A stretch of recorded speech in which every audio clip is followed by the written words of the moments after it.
प्यारे बच्चों नमस्कार, कैसे हो आप सभी। मैं आशा करता हूं कि आप लोग बहुत ही अच्छे होंगे, स्वस्थ होंगे और आप सभी की पढ़ाई भी बहुत ही अच्छी चल रही होगी।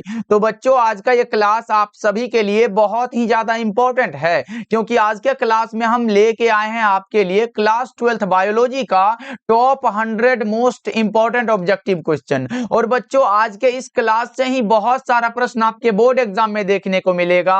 तो आज के क्लास को बिल्कुल ध्यान से देखिएगा और आज के क्लास में दिए जाने वाले सारे प्रश्नों को आप लोग अच्छे से याद भी करते चलिएगा। ओके जी, चलिए फिर क्लास को स्टार्ट करते हैं और आप लोग भी हमारे साथ आंसर को चैट सेक्शन में लगाते चलिएगा। आंसर लगाने से ये सारा प्रश्न आपको क्लास में ही अच्छे से याद हो जाएगा। ओके, देखिए पहला नंबर सवाल आपके सामने है, तो लगाते चलिएगा आंसर को। देखिए पहला नंबर सवाल पूछा जा रहा है, मुकुलन द्वारा जनन किसमें होता है। बच्चों मैं बता दूं ये प्रश्न कई बार आपके बोर्ड एग्जाम में पूछा जा चुका है। तो बताओ मुकुलन के द्वारा जनन किसमें होता है, तो सबको पता होना चाहिए मुकुलन द्वारा जनन यीस्ट में होता है, इसलिए करेक्ट आंसर आपका ऑप्शन नंबर ए हो जाएगा। ओके बच्चों, सारे प्रश्नों को एक एक करके याद करते चलना है। देखिए दूसरा नंबर सवाल पूछा जा रहा है, द्विखंडन किसमें पाया जाता है। बताओ बच्चा पार्टी, द्विखंडन किसमें पाया जाता है। तो आप लगाओ सर अमीबा में पाया जाता है और दूसरा पैरामीशियम में पाया जाता है। यानी कि बच्चा पार्टी क्या करोगे एग्जाम में, ए और बी दोनों को रंगोगे क्या। नहीं सर, ए और बी दोनों, देखो यहां सी में दिया गया ए और बी दोनों correct answer option number C बिल्कुल करेक्ट हो जाएगा। ओके चलो आगे बढ़ते हैं। तीसरा नंबर सवाल देखो पूछा जा रहा है, अदरक में कायिक प्रवर्धन किसके द्वारा होता है। और बच्चा पार्टी ध्यान में रहे, ये सारा प्रश्न क्वेश्चन बैंक से सिलेक्ट किया गया। आपको पता होना चाहिए कि क्वेश्चन बैंक बहुत ज्यादा इंपॉर्टेंट होता है आपके एग्जाम के दृष्टिकोण से, क्योंकि बहुत सारा ऐसा प्रश्न होता है जो आपके बोर्ड एग्जाम में रिपीट होता है, यानी कि पूछा हुआ प्रश्न को फिर से पूछ लिया जाता है। तो बच्चों हमें सतर्क रह के अच्छे से तैयारी करना पड़ेगा ना। देखो अदरक में कायिक प्रवर्धन किसके द्वारा होगा, अदरक में कायिक प्रवर्धन राइजोम के द्वारा होता है। किसके द्वारा बच्चा पार्टी, राइजोम के द्वारा। 3 का correct answer option number A हो जाएगा। चलो आगे बढ़ते हैं, अगला नंबर सवाल का जवाब बता दो, मानव युग्मकों में गुणसूत्रों की संख्या कितनी होती है। देखो बच्चों अगर मानव कोशिकाओं में गुणसूत्रों की संख्या पूछे तो हमारा 46 होता है, लेकिन हमारा युग्मक क्या होता है, युग्मक हमारा हैप्लॉइड होता है, इसीलिए इसमें गुणसूत्रों की संख्या 23 है। Correct answer option number B हो जाएगा। ओके बच्चों चलो, और अगर कोशिकाओं में पूछे तो कितना होगा, 46 होगा, याद रखिएगा। चलिए पांचवा नंबर सवाल है, अंडप्रजक प्राणी है। बताओ बच्चों निम्नलिखित में कौन सा है जो अंडप्रजक प्राणी है। अंडा देने वाला कौन सा प्राणी है, मुर्गी है सर, सांप भी है और मगरमच्छ भी है, इसलिए 5 का correct answer option number D बिल्कुल करेक्ट हो जाएगा। ओके, और बच्चा पार्टी जितने बच्चे हमारे साथ पहली बार जुड़ रहे हो तो सब्सक्राइब करते चलिएगा, और जितने बच्चे क्लास को लाइक नहीं किए हो तो सारे बच्चे क्लास को लाइक करते चलिएगा। ओके जी चलो 6 नंबर सवाल का जवाब बता दो, समयुग्मक पाए जाते हैं। समयुग्मक किसमें पाए जाते हैं बच्चों, क्लेडोफोरा में। समयुग्मक किसमें पाए जाते हैं, क्लेडोफोरा में। 6 नंबर सवाल का जवाब correct answer option number D होगा, और अगर आप लोग डी लगा रहे हो तो करेक्ट हो जाएगा बच्चों। चलो आगे बढ़ते हैं। 7 नंबर सवाल देखो, पैरामीशियम में किस प्रकार का द्विविखंडन होता है। और बच्चों मैं बता दूं ये प्रश्न अब की बार ही आपके बोर्ड एग्जाम में पूछा गया है, पैरामीशियम में किस प्रकार का द्विविखंडन होता है। सबको पता होगा सर इसमें अनुप्रस्थ द्विविखंडन होता है। कैसा बच्चों, अनुप्रस्थ द्विखंडन होता है, यानी कि ट्रांसवर्स बाइनरी फिजन होता है। सही जवाब ऑप्शन नंबर बी हो जाएगा। चलो आगे बढ़ते हैं। 8 नंबर सवाल देखो, निम्न में से कौन उभयलिंगी प्राणी है। ऐसे प्राणी जिसमें कौन सा, मेल और फीमेल दोनों सेक्सुअल पार्ट्स एक ही शरीर में होते हैं उसे हम लोग क्या कहते हैं, उभयलिंगी प्राणी कहते हैं, और वो होता है एग्जांपल है केचुआ यानी कि earthworm. Correct answer option number D हो जाएगा। ओके बच्चों चलो आगे बढ़ते हैं। 9 नंबर सवाल देखो, 9 नंबर सवाल है कि वायु परागित पुष्प सामान्यतः कैसे होते हैं। बताओ बच्चों वायु परागित पुष्प सामान्यतः कैसे होते हैं, जल्दी से बता दो। वो छोटे होते हैं और रंगहीन होते हैं, यानी कि बी और सी दोनों सही है। Correct answer option number D हो जाएगा। डी में क्या दिया गया बच्चों, बी और सी दोनों। चलो आगे बढ़ते हैं। 10 नंबर सवाल देखो, 10 नंबर सवाल है, क्लोरेला निम्न में से क्या है। क्लोरेला क्या है बच्चा पार्टी बता दो। क्लोरेला निम्न में से क्या है, जीवाणु है। क्लोरेला क्या है बच्चों, जीवाणु है। Right answer option number B हो जाएगा। चलो आगे बढ़ते हैं। 11 नंबर सवाल का जवाब जल्दी से बता दो, स्त्री दल चक्र पुष्पों में बना होता है। स्त्री दल चक्र जो पुष्पों में होता है बच्चों वो स्टिग्मा से बना है, स्टाइल से बना है, ओवरी से बना है, यानी कि उपरोक्त सभी से बना हुआ है। Correct answer option number D हो जाएगा। बच्चा पार्टी आंसर लगाते हो कि नहीं, सारे प्रश्नों का आंसर लगाते चलो, लास्ट में तो पूछेंगे भाई कितना सही कर पाते हो। चलो आगे बढ़ते हैं, 12 नंबर सवाल का जवाब बता दो। जब जायांग में स्त्री केसर एक दूसरे से जुड़े रहते हैं तो उसे क्या कहते हैं? उसे युक्तांडपी कहते हैं या फिर युक्तांडपी कहलाता है बच्चों। करेक्ट आंसर बी हो जाएगा। ओके चलो आगे बढ़ते हैं, 13 नंबर सवाल देखो पूछा जा रहा है, भ्रूणकोश की सेंट्रल कोशिका क्या है? भ्रूणकोश की सेंट्रल कोशिका बताओ बच्चा पार्टी, कौन सा होगा? द्वितीयक केंद्रक होता है जिसे हम लोग सेकेंडरी न्यूक्लियस कहते हैं। राइट आंसर ऑप्शन बी होगा। चलो आगे बढ़ते हैं, अगला नंबर सवाल, बच्चा पार्टी डेली क्लास का टाइम शाम के 6 बजे है और शाम के 8 बजे। दोनों क्लास को ज्वाइन करने के लिए आप लोग सब्सक्राइब करके ऑल नोटिफिकेशन पे सेट कर लीजिएगा, जिससे कि क्लास का नोटिफिकेशन आपको मिलता रहे। देखो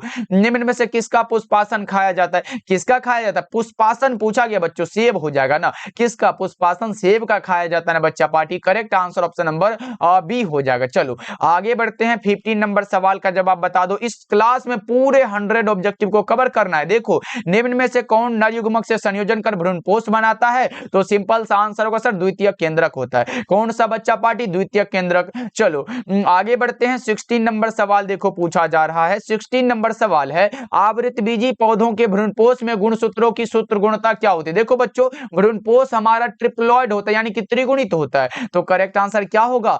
ऑप्शन सी बिल्कुल करेक्ट आंसर हो जाएगा। 16 का क्या होगा बच्चों? ऑप्शन सी बिल्कुल करेक्ट आंसर हो जाएगा। चलो आगे बढ़ते हैं, 17 नंबर सवाल देखो, बीज चोल खाया जाता है। देखो बीज चोल के लिए हमने क्या बताया था बच्चों? बीज चोल जायफल का खाया जाता है, शरीफा का खाया जाता है, लीची का खाया जाता है। देखो बच्चों याद रखिएगा, चाहे आपके सामने आए जायफल, क्या आएगा? जायफल आए या फिर आएगा शरीफा या फिर आएगा लीची, ये तीनों में से कोई आ रहा है बच्चों तो इसका बीज चोल खाया जाता है। शरीफा वाला correct answer option number A हो जाएगा। ऐसा मत करना इनमें से सभी लगा देना और गलत हो जाएगा। चलो आगे बढ़ते हैं, अगला नंबर सवाल देखो 18 नंबर सवाल है, वायु परागण किसमें नहीं होता है? वायु परागण घास में होता है, गेहूं में होता है, मक्का में होता है, ये सब में होता है, लेकिन सेल्विया में कैसे होने लगा? सेल्विया में वायु परागण नहीं होता है। 18 नंबर सवाल का जवाब करेक्ट आंसर डी हो जाएगा। चलो आगे बढ़ते हैं, 19 नंबर सवाल देखो, ग्राफियन पुटिका पाया जाता है। ग्राफियन पुटिका कहां पाया जाता है? मादा मानव के अंडाशय में। ग्राफियन पुटिका कहां बच्चों? मादा मानव के अंडाशय में। राइट आंसर बी हो जाएगा। चलो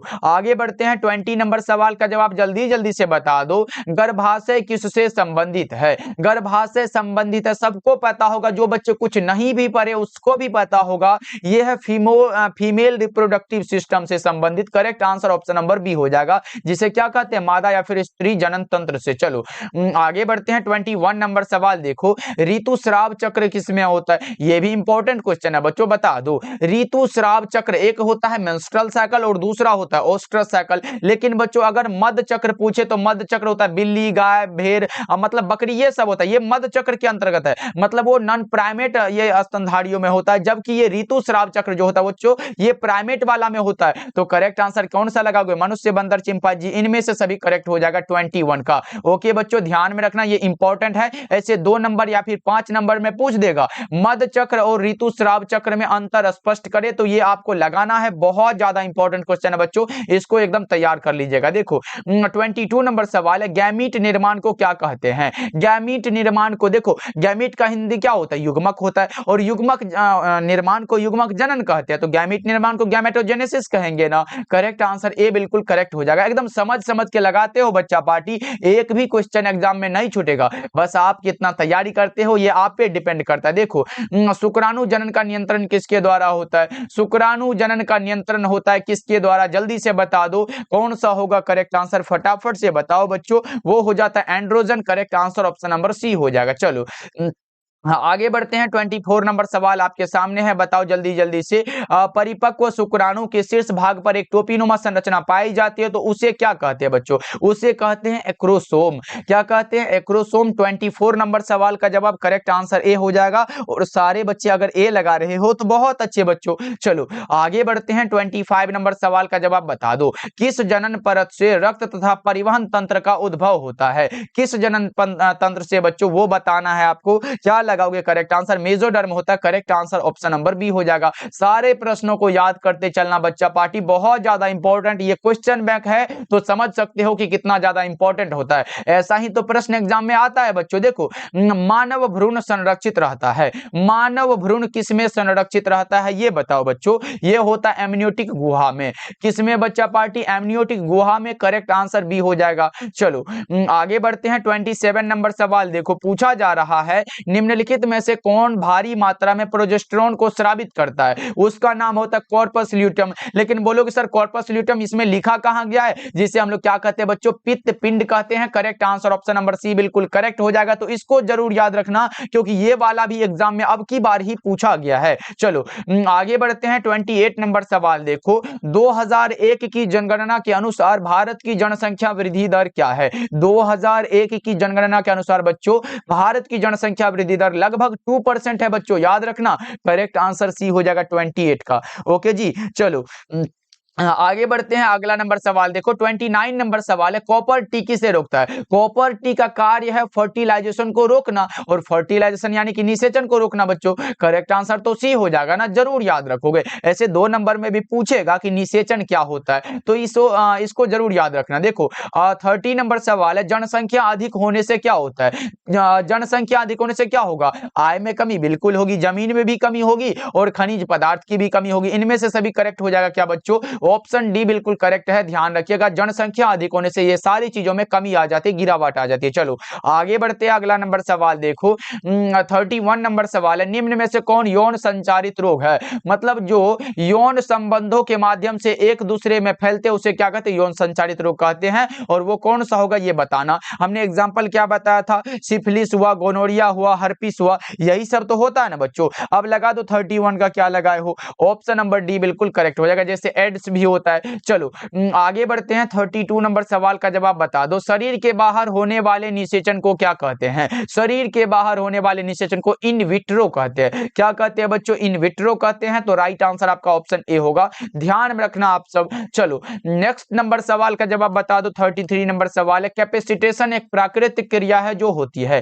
कैपेसिटेशन एक प्राकृतिक क्रिया है जो होती है मादा के जनन मार्ग में। किसमें बच्चों? मादा जनन मार्ग में, करेक्ट आंसर बी होगा। और 33 का बी लगा रहे हो तो 100% करेक्ट होगा ना बच्चा पार्टी। चलो आगे बढ़ते हैं। 34 नंबर सवाल देखो, जननांग समस्या किनके द्वारा फैलने वाला एसटीडी होता है? एसटीडी मतलब सेक्सुअली ट्रांसमिटेड डिजीज होता है बच्चों। ये किसके द्वारा फैलता है? पेपिलोमा विषाणु के कारण। किसके द्वारा बच्चों? पेपिलोमा विषाणु के द्वारा। Correct answer option number C हो जाएगा। चलो आगे बढ़ते हैं। 35 नंबर सवाल देखो, निम्नलिखित में कौन अंतः गर्भाशय युक्त हार्मोन मोचक है? हार्मोन मोचक होता है LNG20। कौन सा बच्चों? LNG20। और ये वाला भी अब की बार ही पूछा गया था बच्चों, तो इसको भी ध्यान में रख लेना आप सब। देखो 36 नंबर सवाल है, पृथक्करण के सिद्धांत को और क्या कहते हैं? बहुत ज्यादा इंपॉर्टेंट है, बहुत बहुत बहुत ज्यादा इंपॉर्टेंट है बच्चों। पृथक्करण के सिद्धांत को और क्या कहते हैं? बहुत ज्यादा इंपॉर्टेंट है। और आप लगाओगे सर उसे कहते हैं युग्मकों की शुद्धता का नियम, यानी कि लॉ ऑफ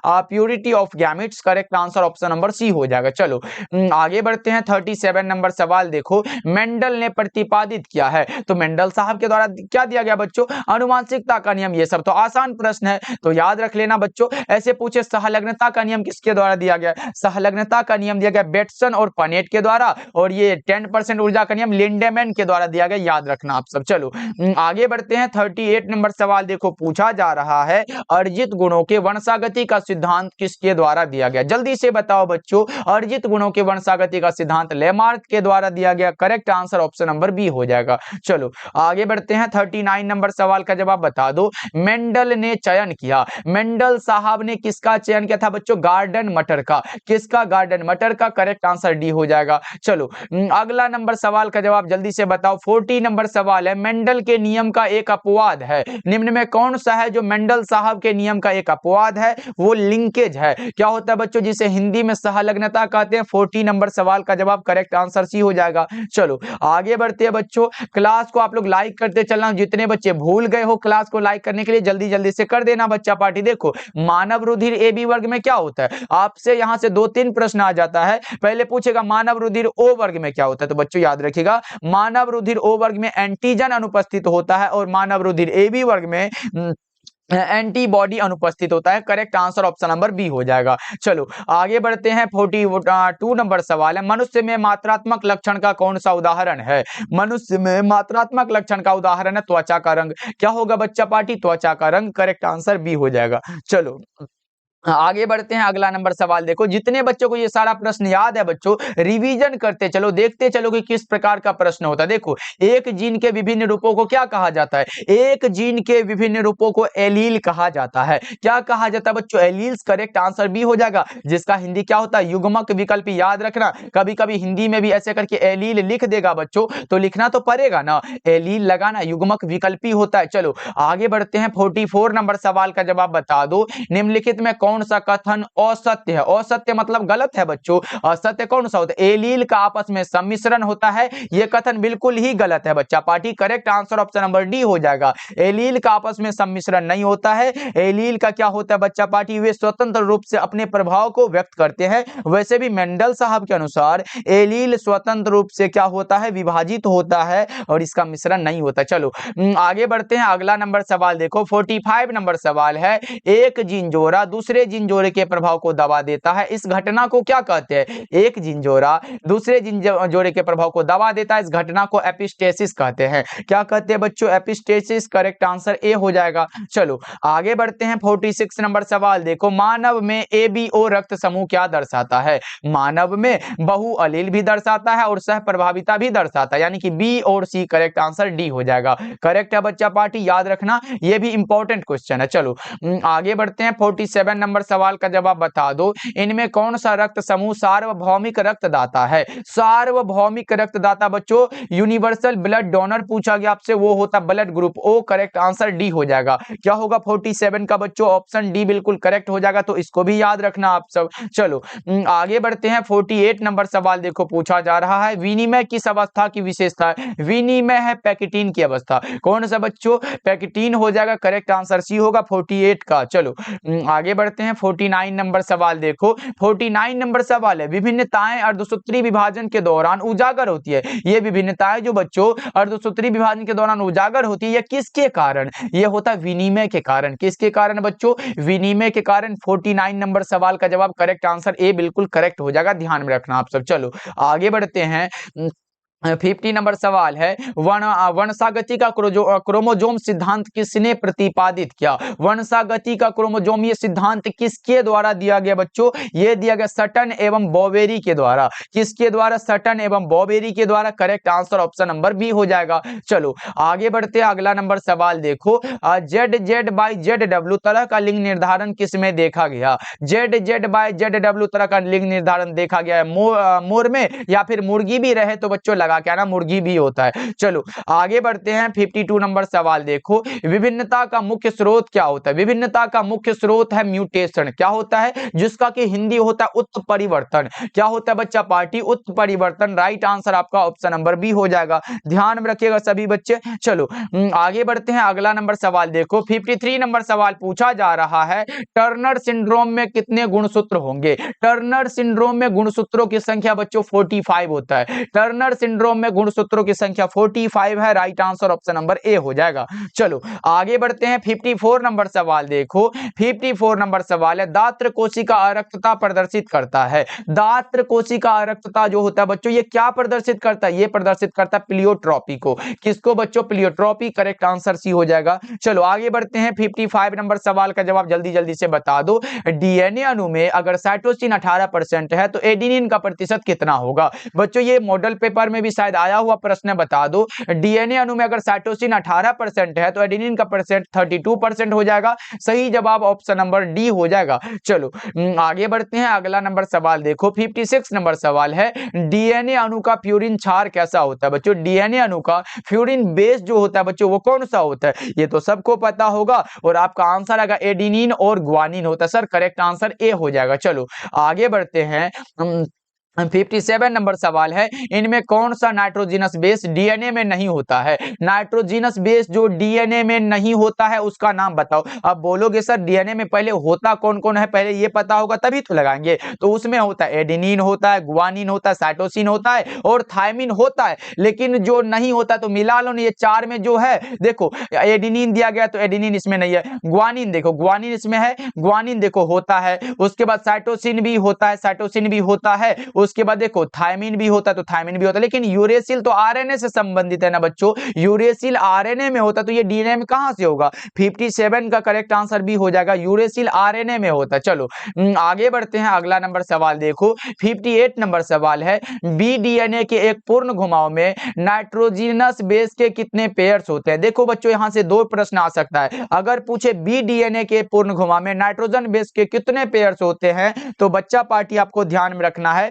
10 होता है। अगर पूछे जेड डीएनए में, बच्चा पार्टी याद रखना, अगर पूछे जेड डीएनए के एक पूर्ण घुमाव में नाइट्रोजन बेस के कितने पेयर्स होते हैं? जेड डीएनए में 12 होते हैं और बी डीएनए में 10 होते हैं। ओके क्लियर है बच्चों? चलो आगे बढ़ते हैं, 59 नंबर सवाल देखो, डीएनए के पैरामिडीन में पाया जाता है, डीएनए के पैरामिडीन में क्या पाया जाता है? इंपॉर्टेंट क्वेश्चन है और आपको बताना है क्या होगा, थायमीन और साइटोसिन। कौन सा बच्चों? थायमीन और cytosine. Correct answer option number A हो जाएगा। चलो आगे बढ़ते हैं, 60 नंबर सवाल है, आरएनए से जो डीएनए बनता है उसे क्या कहते हैं? आरएनए से जो डीएनए बनता है उसे कंप्लीमेंट्री डीएनए कहते हैं, सी डीएनए कहते हैं बच्चों। सही आंसर ऑप्शन नंबर डी हो जाएगा। 60 हो चुका है और भी कुछ प्रश्न बचा हुआ है, फटाफट से कर लेते हैं बच्चों। देखो अनुवांशिक कूट में कितने कूट होते हैं? देखो अगर पूछा अनुवांशिक कूट में कूट के लिए शब्द कितने होते तब 3 लगाना है, और अगर पूछा अनुवांशिक कूट में कितने कूट होते 64 लगा के निकल लेना बच्चा पार्टी, क्योंकि हमारे पास टाइम बहुत कम है और प्रश्नों की संख्या ज्यादा है। देखो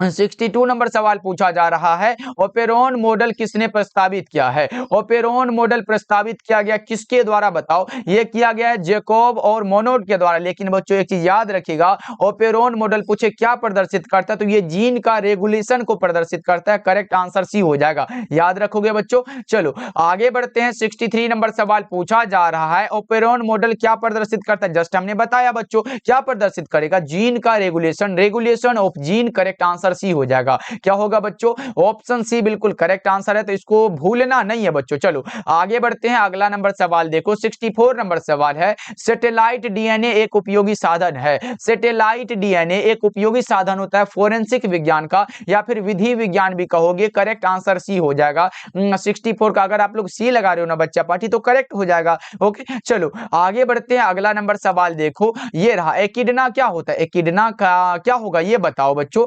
एकिडना क्या होता है जल्दी से बता दो। योजक करी कनेक्टिंग लिंक होता है बच्चों। सही आंसर ऑप्शन नंबर ए हो जाएगा। और बच्चा पार्टी मेन बात मैं बता देना चाहूँ तो जितने बच्चे हमारे द्वारा तैयार फिजिक्स केमिस्ट्री और बायोलॉजी के 20 दिन पढ़ के 80 नंबर लाने वाला नोट्स नहीं लिए हो बच्चा पार्टी, ये हम गारंटी इसीलिए देते हैं बच्चों क्योंकि ये पिछले साल से भी हम देते आ रहे हैं और ये हमारा पूर्ण विश्वास होता है। उसमें आपको एक सब्जेक्ट में हम 50 से 60 सब्जेक्टिव देंगे और 200 ऑब्जेक्टिव देंगे, उसी में आपका काम पूरा हो जाएगा बच्चा पार्टी। आपको पढ़ना, अगर आप एक दिन में 10 क्वेश्चन भी याद करते हो तो एग्जाम तक में खत्म हो जाएगा। और बच्चों अभी से आपको पढ़ना ही पड़ेगा, उसके अलावा कोई उपाय तो है नहीं, क्योंकि आपके माता पिता उम्मीद लगाए बैठे कि आप अच्छे नंबर लाओगे और आप यहां समय व्यर्थ कर दिए बच्चा पार्टी। तो लेकिन अभी से भी पढ़ के अगर चाहते हो कम से कम अच्छा नंबर आ जाए तो मात्र इसका चार्ज है 199। तो कॉल करिएगा 7070 82 1685 नंबर पे और सारे बच्चे ले लीजिएगा। ये आपको लेना है बच्चों कम से कम 10 से 15 जनवरी के बीच। अगर 20 दिन अच्छे से पढ़ लेते हो ना बच्चों, 10 से 15 जनवरी तक अगर आप ले लेते हो, अच्छे से पढ़ लेते हो, तो बच्चों हम गारंटी लेते हैं फिजिक्स केमिस्ट्री और बायोलॉजी में 80+ नंबर लेके आओगे। ये हमारी गारंटी है, गारंटी नहीं उम्मीद भी कह सकते हो बच्चों। इसलिए सारे बच्चे इस पे कॉल करके जरूर लीजिएगा। कॉल या फिर मैसेज करोगे, बोलोगे सर हमें 199 वाला पीडीएफ चाहिए, आपको मिल जाएगा। ओके बच्चों चलो आगे बढ़ते हैं, और साथ में हिंदी का पीडीएफ ऐसे फ्री में मिल जाएगा, तो उसके लिए घबराना नहीं है। देखो डोडो क्या होता है? डोडो बताओ बच्चा पार्टी, डोडो क्या होता है? डोडो होता है विलुप्त प्रजाति। क्या है ये? हमारा विलुप्त प्रजाति है। करेक्ट आंसर ए हो जाएगा। चलो आगे बढ़ते हैं 67 नंबर सवाल है, पक्षियों तथा तितलियों का डैना कैसा अंग है? पक्षियों तथा तितलियों का जो डैना होता है बच्चों वो कैसा अंग होता है ये बता दो। ये होता है असमजात अंग। क्या होता है बच्चों? असमजात अंग। ऐसे पक्षियों का कार्य भी है उड़ना और तितलियों का कार्य भी उड़ना, यानी कि कार्य दोनों का समान हो लेकिन इसकी संरचना भिन्न हो तो बच्चों वही हमारा असमजात अंग होता है। करेक्ट आंसर डी हो जाएगा। चलो आगे बढ़ते हैं 68 नंबर सवाल देखो, ट्रिटिकम स्टिवम जो कि हेक्साप्लॉइड गेहूं है, याद रखना पूछेगा ट्रिटिकम स्टीवम क्या है तो आप लगाओगे सर हेक्साप्लॉइड गेहूं है, उसमें होता है कितना 42 गुणसूत्र। Correct answer option number D हो जाएगा, ध्यान में रखिएगा आप सब। चलो आगे बढ़ते हैं 69 नंबर सवाल देखो, 69 नंबर सवाल है, नई प्रजातियों के निर्माण का महत्वपूर्ण कारक क्या होता है? नई प्रजातियों के निर्माण का महत्वपूर्ण कारक म्यूटेशन होता है, उत्परिवर्तन होता है बच्चा पार्टी। ये प्रश्न हमने कई बार करा चुका है इसलिए याद रखना बच्चों, ये बार बार आ रहा है इसका मतलब ये इंपॉर्टेंट क्वेश्चन है। चलो आगे बढ़ते हैं 70 नंबर सवाल का जवाब बता दो। 70 नंबर सवाल है, ड्रायोपिथिकस इनमें से किसके अधिक समान थे? ड्रायोपिथिकस अधिक समान थे किसके बच्चों? एप के। किसके बच्चों? एप के थे। Correct answer option number A हो जाएगा। चलो कौन सा? मोबाइल वाला ऐप नहीं है बच्चों, ये लंगूर वाला ऐप है। चलो आगे बढ़ते हैं, वुचरेरिया बैंक्रोप्टी जो आदमी में फैलेरिया रोग पैदा करता है किस समूह का होता है? हेलमिंथ ग्रुप का बच्चों। करेक्ट आंसर डी हो जाएगा। चलो जी आगे बढ़ते हैं 72 नंबर सवाल देखो, 72 नंबर सवाल है, क्षय रोग का संक्रमण मुख्यतः किसके द्वारा होता है? क्षय रोग का संक्रमण जिसके द्वारा होता है बच्चों वो किसके द्वारा होता है आप बताओ दो। 72 नंबर सवाल का जवाब ये होता है हवा के द्वारा बच्चों। क्षय रोग मतलब ट्यूबरकुलोसिस जिसे बोलते हो, जीवाणुओं के द्वारा जीवाणु जनित रोग होता है ये। चलो आगे बढ़ते हैं, अगला नंबर सवाल देखो 73 नंबर सवाल है, इनमें से कौन जीवाणु जनित रोग होता है? यानी कि अभी तो हमने बताया क्षय रोग जीवाणु जनित रोग है और कुष्ठ रोग भी होता है जीवाणु जनित रोग और हैजा भी, इनमें से सभी करेक्ट आंसर डी हो जाएगा। याद रखोगे ना बच्चा पार्टी। चलो आगे बढ़ते हैं 74 नंबर सवाल देखो, मलेरिया रोग उत्पन्न होता है किसके द्वारा बच्चों? मलेरिया वाला जो रोग उत्पन्न होता है वो मादा एनोफिलिस मच्छर के कारण होता है। करेक्ट आंसर बी हो जाएगा। चलो आगे बढ़ते हैं 75 नंबर सवाल है, मनुष्य में दाद की बीमारी होती है किसके द्वारा? मनुष्य में दाद की बीमारी होती है कवक के द्वारा। किसके द्वारा बच्चों? कवक के द्वारा। तो राइट आंसर आपका ऑप्शन नंबर बी हो जाएगा। चलो 76 नंबर सवाल है, बूंद संक्रमण क्या है? बूंद संक्रमण है निमोनिया।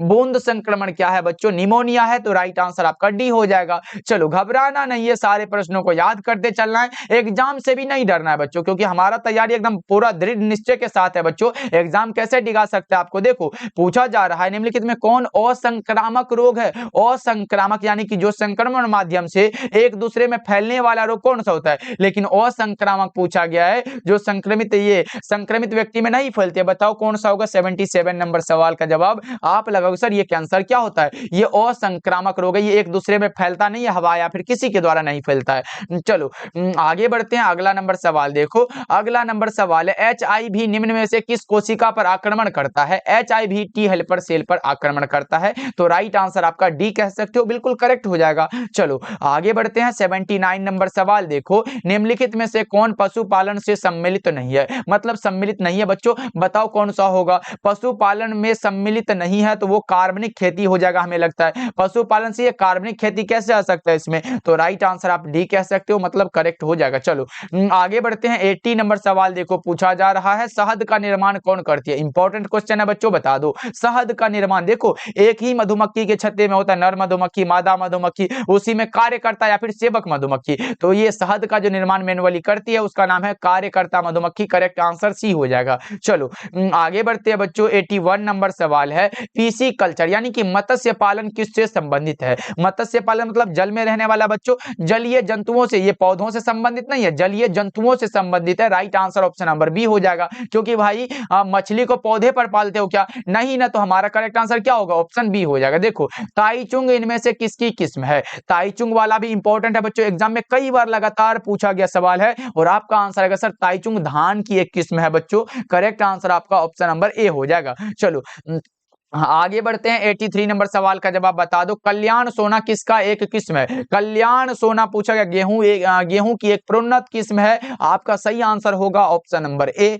चलो आगे बढ़ते हैं, अगला नंबर सवाल देखो। 84 नंबर सवाल है, रेशम के धागों में कौन सा प्रोटीन होता है? रेशम के धागों में जो प्रोटीन होगा फिब्रोइन होता है। राइट आंसर आपका ऑप्शन ए हो जाएगा। चलो आगे बढ़ते हैं। 85 नंबर सवाल का जवाब बता दो। बासमती चावल की कितने किस्में भारत में उगाई जाती है? कितनी किस्में बच्चों? 27 है। करेक्ट आंसर सी हो जाएगा। कितनी किस्में बच्चों? दिमाग में एकदम फिट कर लो, 27 लगा के आना एग्जाम में। चलो आगे बढ़ते हैं। 86 नंबर सवाल देखो। एसिटाबुलेरिया निम्न में से क्या है? एसिटाबुलेरिया क्या होगा बच्चा पार्टी? ये सब आसान आसान प्रश्न है, आपका गलत नहीं होना चाहिए, सवाल होता है। एसिटाबुलेरिया सवाल है, राइट आंसर भी हो जाएगा। चलो 87 नंबर सवाल है। प्रोटोप्लास्ट कल्चर का फ्यूजोजेन क्या होता है? पीईजी। क्या? Polyethylene glycol. करेक्ट आंसर भी होगा ना। चलो आगे बढ़ते हैं, अगला नंबर सवाल देखो। 88 नंबर सवाल है। पादप कोशिका से संपूर्ण पौधा बनाने की क्षमता को क्या कहते हैं? पादप कोशिका से संपूर्ण पौधा बनाने की क्षमता को क्या कहेंगे बच्चों?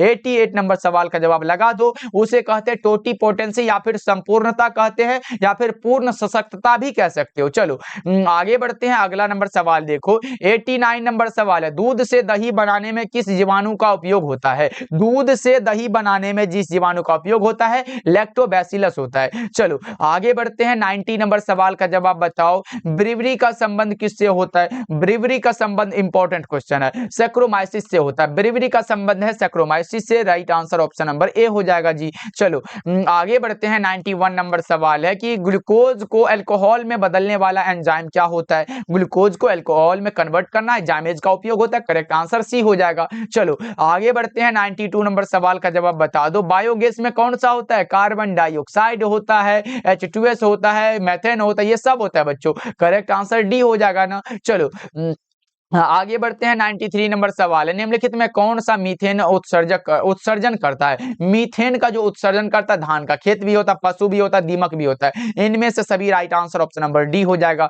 ओके बच्चों, 93 का डी लगा रहे हो क्या आप लोग? बहुत अच्छे। चलो आगे बढ़ते हैं। 94 नंबर सवाल देखो। मादा में नाइट्रोजन स्थिरीकरण हेतु हम किसका प्रयोग कर सकते हैं? मादा में नाइट्रोजन स्थिरीकरण हेतु हम जिसका प्रयोग कर सकते हैं उसका नाम होता है नील हरित बैक्टीरिया। क्या होता है बच्चों? नील हरित बैक्टीरिया का करेक्ट आंसर ए हो जाएगा।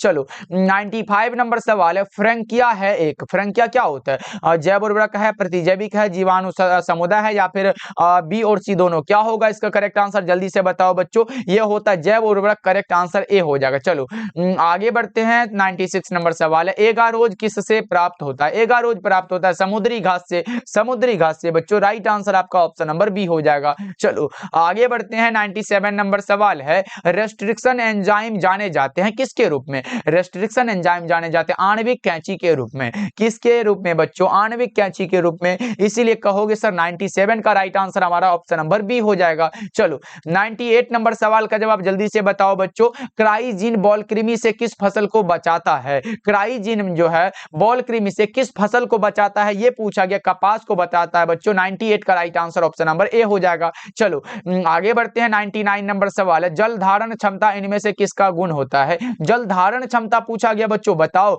कौन सा होगा? वाटर होल्डिंग कैपेसिटी जो होता है बच्चों, वो किसमें होता है? प्रॉपर्टी किसमें होता है बच्चों? वो मृदा का होता है। करेक्ट आंसर ए होगा। 99 का ए लगा रहे क्या बच्चा? बहुत अच्छे। चलो आगे बढ़ते हैं। 100 नंबर सवाल है। मरुस्थलीय अनुकूलन का उदाहरण है कौन सा होगा? इसका करेक्ट आंसर बताओगे क्या?